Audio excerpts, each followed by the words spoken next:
Rheumatoid Arthritis by Annie Ghere. Rheumatoid arthritis, or RA, is a chronic inflammatory disease that can affect the joints, tissues, and organs of the person afflicted. RA affects more than 1% of the population worldwide. Most people do not realize that rheumatoid arthritis is an autoimmune disease.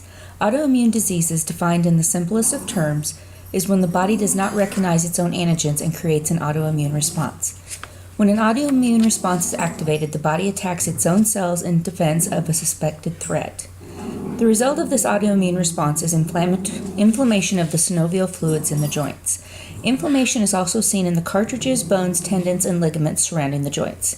Long-term effects of RA can result in the thickening of the synovial fluid membrane surrounding the joints. This could lead to calcification of the joint. Fatigue, fever, lymph node enlargements, and anemia are some of the systemic manifestations of the disease. Risk factors for developing RA include genetic predisposition, history of having Epstein-Barr virus, stress, and being female. Females are more likely to have RA than men at a ratio of 3-to-1. Between the ages of 20 and 50 is when it normally presents. In most patients, it is acute onset of symptoms. The symptoms usually present as bilateral and symmetric. Swelling, warmth, redness, and pain in the affected joints along the limited mobility and stiffness may be seen in patients with RA. Systemic manifestations of fatigue, anorexia, neuropathy, pericarditis, and anemia may also be present. During a visual assessment, nodules of the joints may be observed, normally located over bony prominences such as the elbows. Some patients may present with swan neck deformity.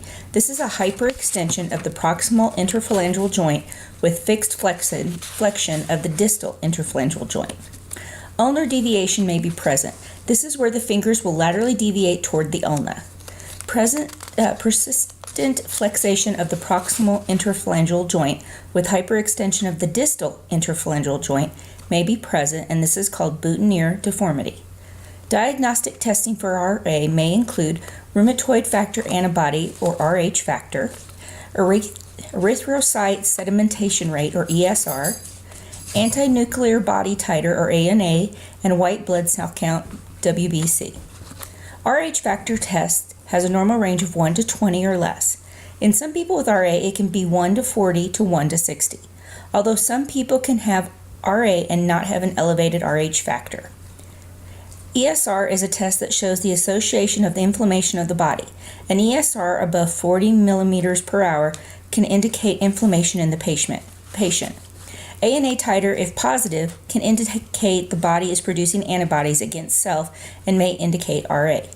During a flare-up, a person with RA may have an elevated white blood cell count due to an inflammatory response. A healthy diet with foods high in vitamins, protein, and iron is essential.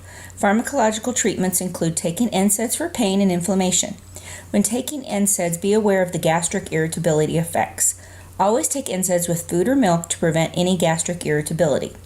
Teach patients to report any vomiting that looks like coffee grounds or any stools that are black and tarry, as both may indicate gastrointestinal bleeding. Corticosteroids are commonly given to treat RA to help reduce the swelling associated with the disease.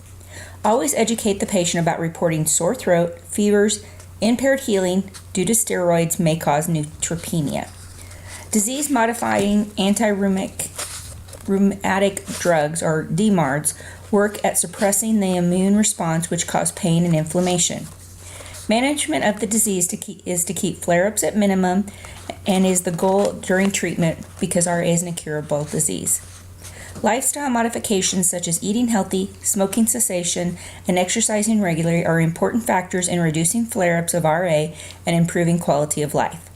The biggest obstacle for people with RA is pain and reduction in the ability to perform activities of daily living, or ADLs. Simple tasks like brushing hair or brushing teeth can be difficult to complete if a patient has RA. RA is chronic, but it can be worse during stress or illness, and these times of being worse are called flare-ups.